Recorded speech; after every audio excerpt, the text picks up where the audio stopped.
शिवसेना नेता सांसद संजय राउत जेल से रिहा हुए। रिहा होने के बाद उनका पहला एक्सक्लूसिव इंटरव्यू। इस समय मुंबई में हमारे साथी साहिल जोशी के साथ संजय राउत मौजूद हैं। ओवर टू यू साहिल।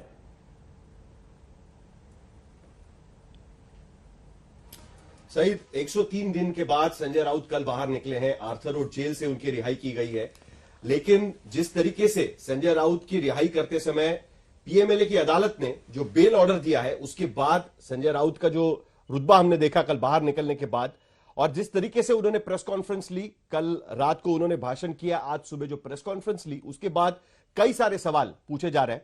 आज आदित्य ठाकरे भी राहुल गांधी के साथ भारत जोड़ो यात्रा में शामिल हुए थे। ये कई सारे मुद्दे हैं। 103 दिन पहले जब संजय राउत जेल में गए थे, तब शिवसेना का चुनाव चिन्ह ये तीर कमान था। जब वहां से बाहर निकले, तब शिवसेना का नाम शिवसेना उद्धव बालासाहेब ठाकरे हो चुका था, और उसके साथ में उनका चुनाव चिन्ह भी मशाल हो गया था। ये सारे मुद्दों पर हम संजय राउत से बात करेंगे। संजय जी, 100 दिन का समय काफी बड़ा समय होता है राजनीति में, खास करके। आपने कभी सोचा था कि आपको इस तरीके से जेल में जाना पड़ेगा? आप आरोप लगा रहे हैं कि आप बहुत बोलते थे, इसके वजह से आपको जेल में जाना पड़ा। क्या बहुत बोलना या इस देश में बोलना यह अपराध है? और मैं क्या बोल रहा हूं? अगर मुझे बोलने का अधिकार इस देश में नहीं होगा, एज ए पार्लियामेंट्रियन, एक पार्टी का नेता होने के नाते, एक संपादक एडिटर होने के नाते मेरा काम है। अगर मुझे बोलने का अधिकार नहीं है तो इस देश में स्वतंत्रता संग्राम व्यर्थ गया, ऐसा मैं मानता हूं। इस देश में सब लोग, मोदी जी बोल रहे हैं प्रधानमंत्री, अमित शाह जी बोल रहे हैं गृह मंत्री, सब लोग बोल रहे हैं, कौन नहीं बोल रहा है? लेकिन हमारे जैसे कुछ लोगों के बोलने से अगर सरकार को लगता है कि उनका बोलना सरकार के लिए खतरा है, तो मुझे लगता है ये सरकार कमजोर है। मैं मानता हूं मोदी जी एक ऐसे नेता है, उनके पास एक ऐसा बहुमत है, अपने विरोधियों से डरने के बजाय ये सरकार ने उनसे बातचीत करनी चाहिए, डिबेट करनी चाहिए। लेकिन ये नहीं हो रहा है। डिबेट करने वाले को गुनहगार, अपराधी बनाया जाता है, जेल में डाला जाता है। देखिए लालू यादव जी कितने साल जेल में रहे, कारण कुछ भी हो, उनकी उम्र देखिए, अब उनकी दोनों किडनी खराब हो गई है। सब लोग एक डर में जी रहे हैं। लेकिन जब ये डर खत्म होगा ना, तो इस देश में जिस प्रकार की क्रांति होगी, आप उससे सामना, चाहे अपने पास कितना भी बहुमत हो, आपको सामना करना कठिन होगा। भारतीय जनता पार्टी से हमारी कोई व्यक्तिगत लड़ाई नहीं है। हम तो उनके सबसे वफादार दोस्त रहे हैं 25 साल से। हमारा डीएनए एक है दोनों का। कभी हमने मोदी जी हो या उनके सभी साथी हो, कभी व्यक्तिगत टिक्का टिप्पणी नहीं की हमने। ये तो भूमिकाओं का झगड़ा है। लेकिन बीजेपी तो कहती है, उस दिन Devendra Fadnavis India today conclave में आए थे, उन्होंने कहा कि आपने उनके पीठ में छुरा भोंका। आपने 2019 में जिस मैंडेट पर आपको चुना गया था, वो छोड़कर आप कांग्रेस एनसीपी के साथ चले गए था, वो आपको दोस्त नहीं मान रहे हैं। मैंडेट ये भी था कि पावर शेयरिंग 50-50, इस विचार को मैंडेट मिला था। और ये तो मीडिया के सामने बात हो गई थी, लोगों के सामने। और हमारी शिवसेना, असली शिवसेना तोड़ने के बाद, हमारा धनुष्य बाण, तीर कमान को नष्ट करने के बाद, आप लोगों ने उस मैंडेट को आगे लेके गए। जो टूटा हुआ फैक्शन है उसको अपने मुख्यमंत्री बनाया। तो पहले क्यों नहीं बनाया? आप अभी बोल रहे हैं शिवसेना को हमने मुख्यमंत्री पद दिया, शिवसैनिक को। लेकिन जब ये बातचीत हो रही थी तब आपने इनकार कर दिया। लेकिन आपने अभी उस व्यक्ति को दे दिया मुख्यमंत्री पद जिसे हम भी बनाना चाहते थे उस वक्त। अगर आप कह रहे हैं कि आप खुद एकनाथ शिंदे को मुख्यमंत्री बनाना चाह रहे हैं? हाँ, ये निर्णय था पार्टी का।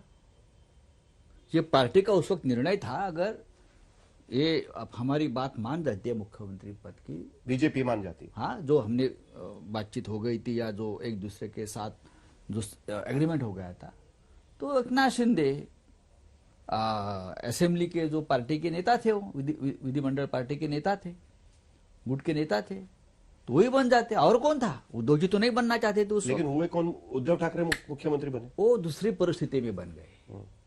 अगर बीजेपी अपने शब्द पर कायम रहती तो एकनाथ शिंदे बन जाते ना, जो अभी आपने अभी बनाया। पार्टी तोड़ने के बाद, पार्टी तोड़ने की पूरी साजिश सफल होने के बाद उसका इनाम दिया है आपने, लेकिन उसकी जरूरत नहीं थी।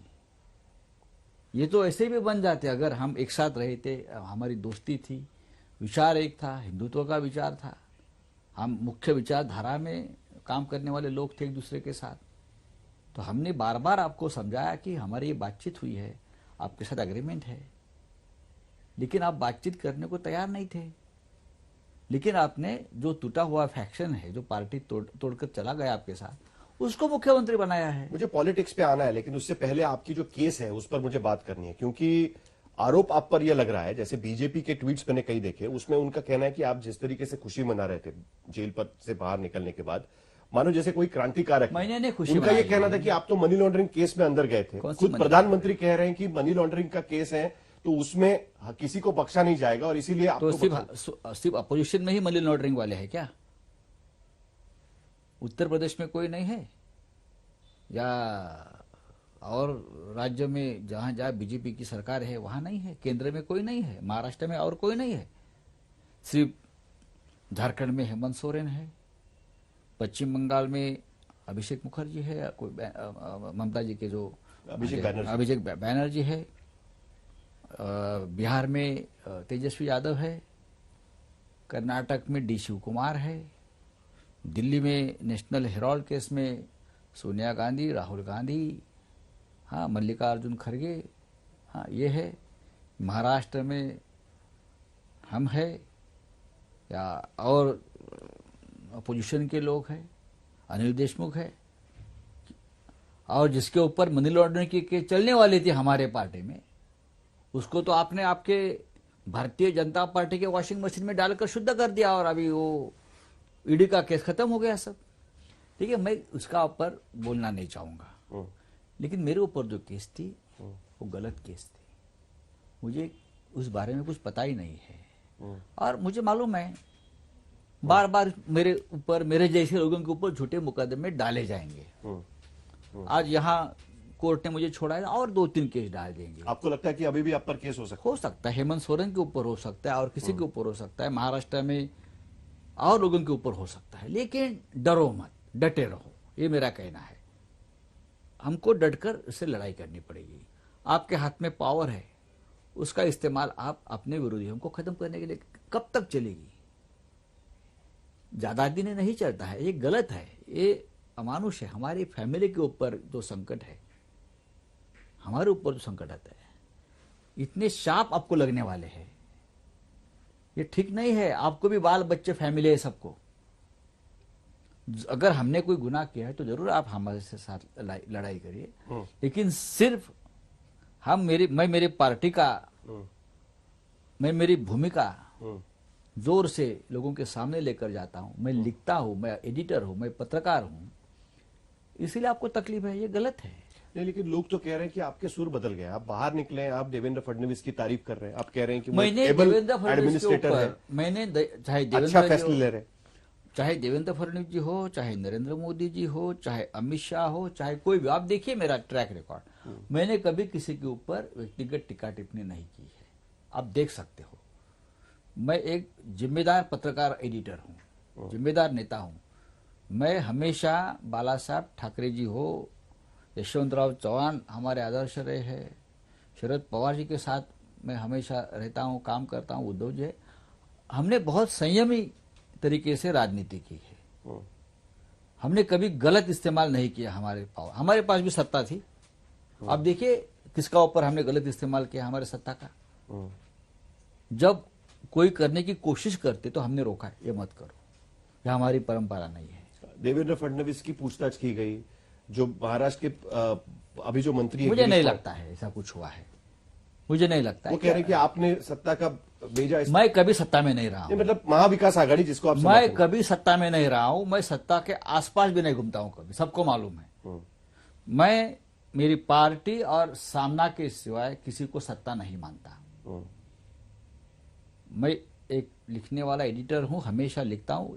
मेरी जो लिखनी है ये मेरी सत्ता है। तो आपका टारगेट अभी भी बीजेपी रहेगा, क्योंकि उद्धव ठाकरे कहते हुए हमें दिखाई दिए कि बीजेपी इसके पीछे है, जो आपको गिरफ्तार किया गया।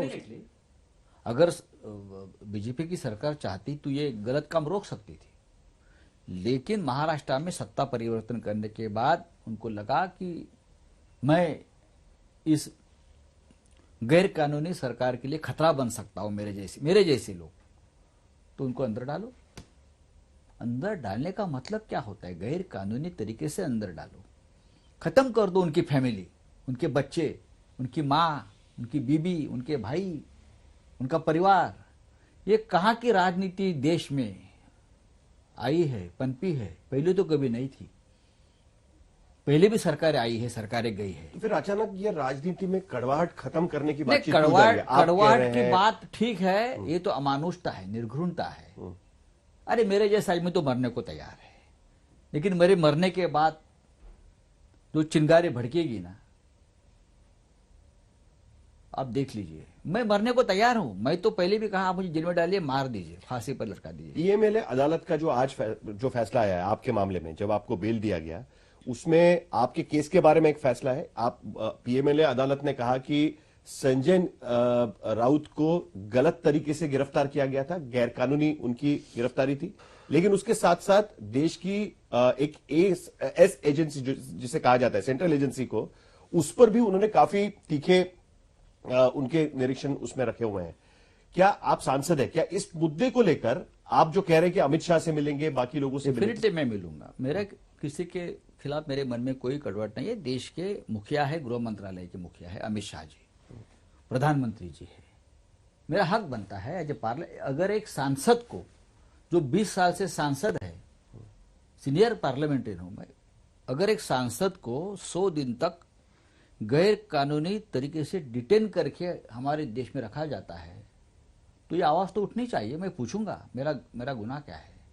मैं तो ये कहूंगा कि chief justice of India, retired India के अगर जस्टिस ललित हो गए, उनकी लीडरशिप में एक कमेटी बनाकर जांच कर दीजिए, मेरे जैसे कितने लोगों के ऊपर अन्याय हो रहा है। आप कह रहे हैं कि former chief justice of India Lalit, U U Lalit, उनके नेतृत्व में एक जांच कमेटी होनी चाहिए। दूसरी बात, ज्वाइंट पार्लियामेंट्री कमेटी भी होनी चाहिए। इस प्रकार जो पॉलिटिकल वेंडेटा के केस चल रहे हैं सेंट्रल एजेंसी की तरफ से, उसकी सुनवाई जेपीसी के सामने होनी चाहिए। ऑल पार्टी जेपीसी, सिर्फ भ्रष्टाचार के मामले में कमेटी नहीं बनेगी। हमारे जैसे जो लोग हैं, विरोधी है, जो लगता है सरकार ने हमको जिस तरह से खत्म करने की कोशिश की गलत तरीके से, ऐसे बहुत लोग इस देश में है। आक्रोश चल रहा है जेल सलाखों के पीछे। आपने इसके बारे में एक चिट्ठी भी लिखी थी, उस पर प्रधानमंत्री का जवाब भी आ गया था। प्रधानमंत्री ने यूपी चुनाव के बाद जो भाषण किया, उसमें उन्होंने कहा कि ये कार्रवाई तो चलती रहेगी, चलनी चाहिए, और जो लोग जिनके लिए आंच आ रही है, फिर वो लोग उस तरीके से सवाल उठाए जा रहे हैं कि हमको पॉलिटिकल वेंडेटा। अपोजिशन में है क्या सब ऐसे लोग? आपके पास नहीं है? बीजेपी में नहीं। मैं 10 नाम नहीं, मैं 100 नाम दे सकता हूं। हमारे पार्टी के लोग अपने लिए है, जिसके ऊपर ईडी की कार्रवाई चल रही थी। क्या बोलता हूं, सी समरी बन गई। हमारे पार्टी के 7 लोग थे ना, जिसके ऊपर वो जेल में जाएंगे, सीबीआई डालेगी, ईडी डालेगी। आपके लोग पत्रकार प्रेस कॉन्फ्रेंस लेकर जोर जोर से चिल्ला रहे थे, एक्शन हो रही थी, रेड्स हो गया हमारे लोगों के ऊपर। तो उनको ईडी के माध्यम से या सीबीआई के माध्यम से ही डरा धमका कर पार्टी छोड़ने को मजबूर किया है। मैं बोल सकता हूं, मुख्यमंत्री को पूछिए, आज के जो मुख्यमंत्री है उनके बारे में भी कुछ जांच का मैं पढ़ रहा था। तो डरा धमका कर ही अगर आप शिवसेना को खत्म करना चाहते हो इस प्रकार से, तो ज्वाइंट पार्लियामेंट्री कमेटी में ये मुद्दे को उठाना चाहिए, ज्वाइंट जेपीसी बननी चाहिए, और retired chief justice of India की लीडरशिप में कमेटी का, कमीशन का गठन भी होना चाहिए। लेकिन अब अगर इंदिरा गांधी जी ने इमरजेंसी में कुछ अत्याचार किया, ऐसा आरोप था, तो शाह कमीशन बन गया था। मैं मानता हूं ये भी अत्याचार है। शाह कमीशन तो सरकार बदलने के बाद बना था ना, इंदिरा गांधी। अगर आप देखिए, सरकार बदली, लेकिन सरकार जो आई थी वो इमरजेंसी के खिलाफ लड़कर आई थी ना। तो मैं मानता हूं देश की परिस्थिति अगर ऐसी बन रही है, तो इमरजेंसी के खिलाफ लड़ने वाले लोग सत्ता पर है, और हमारा आक्रोश सुन लीजिए आप। आज हमने देखा कि आदित्य ठाकरे राहुल गांधी के साथ कदम से कदम मिलाकर चल रहे थे भारत जोड़ो यात्रा में।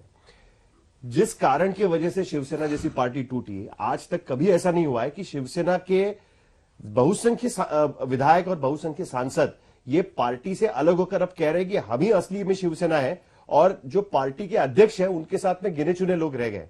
नहीं, गिने चुने नहीं, 40 सांसद गए, 40 विधायक गए, उसमें से आधे विधायक तो बाहर के पार्टी के थे, ओरिजिनल शिवसैनिक नहीं थे। एकनाथ शिंदे जरूर हमारे शिवसैनिक रहे हैं, गुलाबराव पाटिल शिवसैनिक रहे हैं, और 2-4 लोग हैं, बाकी के सब तो आयाराम गयाराम ही रहे हैं, कभी यहाँ कभी वहाँ। तो छोड़ दीजिए, नई पार्टी बन रही है, शिवसेना शिवसेना है, चाहे आप कुछ भी नाम दीजिए उसको, लेकिन असली शिवसेना तो उद्धव ठाकरे जी की रहेगी, बाला साहब ठाकरे जी की रहेगी। लेकिन क्या आगे भी शिवसेना कांग्रेस एनसीपी के साथ ही अपना महाविकास आघाड़ी रहेगी? आज आपने देखा होगा, अगर आदित्य ठाकरे राहुल गांधी के साथ साथ भारत जोड़ो यात्रा में शामिल है, 2 युवा नेता है जो आगे जाकर देश का नेतृत्व करने की क्षमता रखते हैं। और मैं ठाकरे परिवार को जानता हूं, आदित्य को भी जानता हूं, वो अगर किसी के साथ चल रहा है, उनका हाथ पकड़कर चल रहा है, तो कभी जिसका हाथ पकड़ा है उसके पीठ में खंजिर नहीं घुसेगा, वो पीछे नहीं हटेगा। देवेंद्र फडणवीस तो कह रहे थे कि आप लोगों ने उनसे वादा खिलाफी की, आप जो वादा किया गया था उसके वजह से हुआ, और उसके लिए उन्हें ये बदला लेना पड़ा, और वो खुश है कि ये बदला लिया गया। नहीं, बदले की भावना देवेंद्र जी जो नेतृत्व करते जिस पार्टी के, बदला बदला बदला, और जिस संघ परिवार से आए हैं, बदला पाकिस्तान से लेना चाहिए, बदला चीन से लेना चाहिए, बदला टेररिस्ट से लेना चाहिए। हाँ, बदला शिवसेना से, यहां से वहां से, ये क्या, कौन सा बदला, ये कौन सी भाषा है, ये कौन सा संस्कार है? बदला लेने के लिए बहुत लोग बैठे हैं। बदला तो जो लोग कश्मीर में हमारे पंडितों का किलिंग कर रहे हैं उनसे ले लो बदला आप, जो लोग हमारे जवानों को मार रहे हैं आप उनसे बदला लीजिए, जो चीन घुस गया है लद्दाख तक आप उनसे बदला लीजिए, उनकी भाषा आप करें। हमसे क्यों बदला लेते हो आप? हम कौन हैं? इस देश में राजनीतिक पार्टी जो अपनी भूमिका लेकर आगे जा रही है, अपनी अलग भूमिका है, ठीक है, आप उनसे बदले की भाषा कर रहे हो, उसका मतलब है देश का लोकतंत्र खत्म हो रहा है। लेकिन क्या इसमें उद्धव ठाकरे की कोई गलती नहीं है? पार्टी के नेतृत्व से नाराज होकर पार्टी के ज्यादातर विधायक पार्टी छोड़कर अगर दूसरे अपना एक गुट बना लेते हैं और कहते हैं कि हम ही पार्टी है, उसमें पार्टी के नेतृत्व की कोई गलती नहीं है? होता है, हर पार्टी के जीवन में इस प्रकार के क्षण आते हैं। जिस दिन सत्ता चली जाती है तो लोग भाग जाते हैं, ऐसे बहुत लोग होते हैं। यह अनुभव तो सभी ने लिया है, कांग्रेस ने लिया है, एनसीपी ने लिया है, बीजेपी ने भी लिया है। जब सत्ता चली गई तो लोग आते हैं जाते हैं, ऐसे कुछ लोग होते हैं। शिवसेना ये सब अब भुगत रही है, उस अनुभव से जा रही है। हमको बहुत कुछ, ये जो 4-5 महीने में हम बहुत कुछ सीख गए हैं, हम वापस खड़े रहेंगे। क्या ये 40 विधायक एकनाथ शिंदे, उनके लिए शिवसेना के दरवाजे, या अगर देखिए उसमें से बहुत से विधायक आज भी हमारे संपर्क में है। अभी आपके सामने जो फोन आया था मुझे, जो बात कर रहा था, आपने देखा होगा, वो भी किसी उस गट का एक वरिष्ठ नेता का था, जो मेरी हालचाल पूछ रहा था, आप कैसे हैं, आपकी तबीयत कैसी है। व्यक्तिगत संबंध अलग होते हैं, राजनीति अलग। नहीं, देखिए हर एक की मजबूरी का फायदा उठाकर उनको किडनैप किया गया है। नहीं, लेकिन राउत साहब, मैंने सवाल इसलिए पूछा क्योंकि ये सवाल हमने एकनाथ शिंदे को भी पूछा था। इससे पहले हमने देखा है कि एआईएडीएमके जैसी पार्टी अलग हो गई थी, दोनों साथ में आ गए। तेलुगु देशम जैसी पार्टी, उसमें बगावत हो गई थी, उसके बाद दोनों फ्रैक्शन साथ में आ गए। क्या शिवसेना में यह कभी नहीं हो सकता? दोनों कह रहे हैं कि हम बाला साहब के विचार लेकर आगे चल रहे हैं, दोनों के नाम में बाला साहब रखा हुआ है। देखिए, बाला साहब का नाम आपको स्वार्थ के लिए चाहिए, नहीं तो आप लोग आपको जूते मारेंगे। ये असली नकली का झगड़ा नहीं है, शिवसेना एक ही असली होती है। ये असली नकली ये टेम्पररी फेस है। अंधेरी में जो इलेक्शन हो गया आपने देखा होगा, ठीक है, बीजेपी नहीं लड़ी, डर गई, या शिंदे का कोई उम्मीदवार नहीं रहा, फिर भी चुनाव हो गया और लगभग 68,000 वोटर्स बाहर निकलकर उसने शिवसेना का जो नया चिन्ह था मशाल, उसके ऊपर अपने वोट डाले हैं ना। तो रिश्ते खत्म हो गए अभी पूरी तरीके से? देखिए, रिश्ते तो हमने कभी नहीं तोड़ी थे। वो जो लोग थे उसमें से बहुत लोग ऐसे थे जो पुराने शिवसैनिक किस मजबूरी में चले गए उनको मालूम। हमने बार बार उनको समझाने की कोशिश भी की उस वक्त, ये गलत आप कर रहे हो। क्या लेकिन अभी आप कोशिश करेंगे? मुझे लगता है उसमें से ऐसे कुछ लोग हैं वो वापस आ सकते हैं। ठीक है, तो संजय राउत कह रहे हैं कि अभी भी उनको उम्मीद है कि कुछ लोग वापस आ सकते हैं, और ये बार बार वो कह रहे हैं कि उनके तेवर बदले नहीं है। इसीलिए अब कल से उनकी भाषा क्या रहेगी उस पर हम ध्यान रखेंगे। लेकिन सईद, आपने सुना संजय राउत 100 दिन जेल में काटने के बाद आज जब वो बाहर निकले कल रात को, आज पहली बार आज तक के सामने आकर अपनी भूमिका प्रेक्षक दर्शकों के सामने रखी। बहुत धन्यवाद साहिल आपका। संजय राउत को आप सुन रहे थे। जेल से बाहर आने के बाद पहला उनका ये एक्सक्लूसिव इंटरव्यू आज तक पर।